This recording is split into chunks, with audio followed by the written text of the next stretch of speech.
All right, in this example, what we're going to do is we're going to see an example of the use of closures in Golang.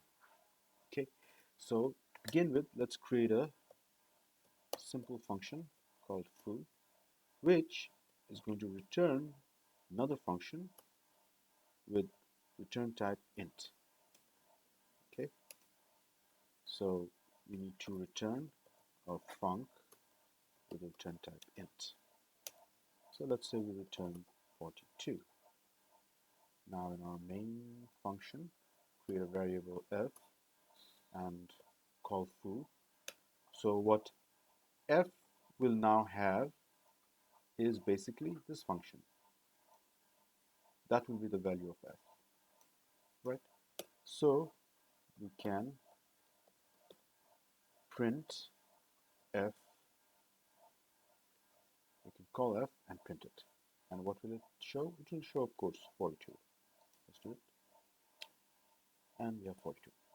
All right. Now let's create a little twist. Let's assign a variable a with the value 0, and then inside the function being returned, let's increment it and return it. So what should we get? We got 1.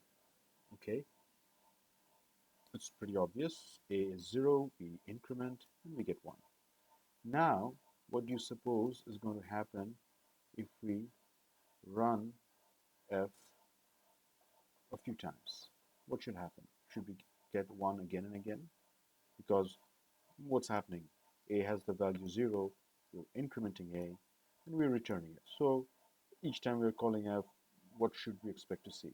1? No, we saw 1, 2, 3, 4, 5. Now how did that happen?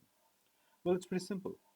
When we ran foo and assigned the function, the return value of the function foo to f, what happened? All right, we're running foo, so the variable a got assigned 0. Then this function got stored in f. Nothing else happened. A got assigned 0, and then this function got stored in f. It got stored. It didn't run. It got stored. Now what is happening? We run f, so this is executing. A already has 0. A got incremented, and we see 1. When the second line runs, what is happening? This is not running because we already ran this here. So in our second invocation to f, this part is getting executed. So a from the previous call of f is 1. So when we're executing it again on the second line, a is now 2. So that's how we are getting an incremental value of a, 1, 2, 3, 4, 5, each time we run f. So hope that was interesting, and thank you for watching.